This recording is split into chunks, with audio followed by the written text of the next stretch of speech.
Hi friends, welcome back to KNP Kitchen. இன்னைக்கு fruit custard with different flavors தான் பார்க்க போறோம். ஐஸ்கிரீம் ஓட ரொம்ப yummy-ஆ இருக்கும். இதுக்கான ingredients and measurements வந்து description boxல கொடுத்திருப்பேன். அதை பார்த்துக்கோங்க. இப்போ பசங்களுக்கு ஐஸ்கிரீம் சாப்பிட முடியாத ஒரு நிலைமை. இந்த கஸ்டர்டை வந்து நீங்க கொடுத்தீங்கன்னா ஐஸ்கிரீம் பத்தியே நினைக்க மாட்டாங்க. எடுத்து வச்சிருந்த கஸ்டர்டை வந்து நல்லா கொஞ்சமா மில்க் விட்டு நல்லா மிக்ஸ் பண்ணி வச்சுக்கோங்க. லம்ஸ் எதுவும் இருக்கக்கூடாது. அந்த பால் வந்து காய்ச்சி ஆறின பாலா இருக்கணும். அப்பதான் வந்து லம்ஸ் எல்லாம் வராம இருக்கும். ஆல்ரெடி நான் வந்து காய்ச்சின பால்ங்கிறதுனால ஸ்ட்ரெயிட்டா கஸ்டர்ட் விட்டுட்டு அதை மிக்ஸ் பண்ண ஆரம்பிச்சிடுறேன். ஒருவேளை நீங்க பாலை வந்து காய்ச்சலைன்னா நல்லா காய்ச்சினதுக்கு அப்புறம் கஸ்டர்ட் விட்டுட்டு விடாம நல்லா வந்து மிக்ஸ் பண்ணிட்டே வரணும். இல்லாட்டி லம்ஸ் வந்து ஃபார்ம் ஆகிறதுக்கு வாய்ப்பு இருக்கு. இதுல வந்து சுகர் நான் ஆட் பண்றேன். நீங்க சுகருக்கு பதிலா வந்து ஹனி இல்லாட்டி கண்டென்ஸ்டு மில்க் கூட நீங்க ஆட் பண்ணிக்கலாம். ரொம்ப ரிச்சா இருக்கும்.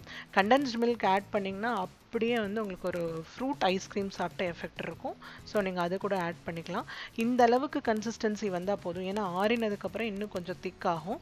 ஆனால் திக்காக இல்லாமல் தின்னாக இருந்ததுன்னா கஸ்டர்ட் டேஸ்ட்டாக இருக்காது. வேணும்னா நீங்கள் பால் விட்டு அப்புறம் லைட்டாக வந்து தளர்த்தி ஆக்கிக்கலாம்.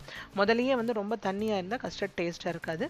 ஸோ நீங்கள் என்ன ஃப்ரூட்ஸ் வச்சுருக்கீங்களோ அதெல்லாம் ஒன் ஆஃப்டர் அனதர் அந்த கஸ்டர்டுக்கு தகுந்த மாதிரி அந்த ஃப்ரூட்டோட குவான்டிட்டியை அட்ஜஸ்ட் பண்ணிக்கோங்க. ஃப்ரூட்ஸ் வந்து கொஞ்சம் கம்மியாக இருக்கணும். கஸ்டர்ட் வந்து ஆனால் ஹையர் சைடு இருக்கணும். அண்ட் சிட்ரஸ் ஃப்ரூட்ஸ் மட்டும் இதில் அவாய்ட் பண்ணிடுங்க. இப்போ அதை நல்லா ஒரு 4 hours வந்து சில் பண்ணதுக்கப்புறம் இந்த மாதிரி ஒரு தனியாக சர்விங் பவுல் எடுத்துக்கோங்க. ஒரு இதில் ரோஸ் சிரப் ஆட் பண்ணியிருப்பேன் ஃப்ளேவருக்கு. இன்னொன்றில் வந்து சாக்லேட் சிரப் ஆட் பண்ணியிருப்பேன். உங்ககிட்ட சாக்லேட் சிரப் இல்லைன்னா அதில் வந்து நீங்கள் சாக்லேட்ஸ் ஆட் பண்ணிக்கலாம், chocochips ஆட் பண்ணிக்கலாம். இல்லாட்டி வந்து லைட்டாக கொக்கோ பவுடரை வந்து கண்டென்ஸ்ட் மில்க் கூட ஜஸ்ட் மிக்ஸ் பண்ணிவிட்டு அதை வந்து பாயில் பண்ணிட்டு கூட நீங்கள் ஆட் பண்ணிக்கலாம். ஒன்று வந்து அப்படியே பிளைனாக ஆட் பண்ணியிருக்கேன். இதில் வந்து நட்ஸ் எல்லாம் உங்களோட சாய்ஸ், என்ன டாப்பிங்ஸ் வேணால் ஆட் பண்ணிக்கலாம். இப்படி மட்டும் சர்வ் பண்ணி பாருங்கள். உங்கள் பசங்க கொஞ்சம் கூட ஐஸ்கிரீம் பற்றியே நினைக்க மாட்டாங்க. இது ரொம்ப ஹெல்த்தியான ஒரு dish. Hope you all like it. கண்டிப்பா ட்ரை பண்ணுங்க. இந்த ரெசிபி பிடிச்சிருந்தா try, like, share and subscribe to KNP Kitchens.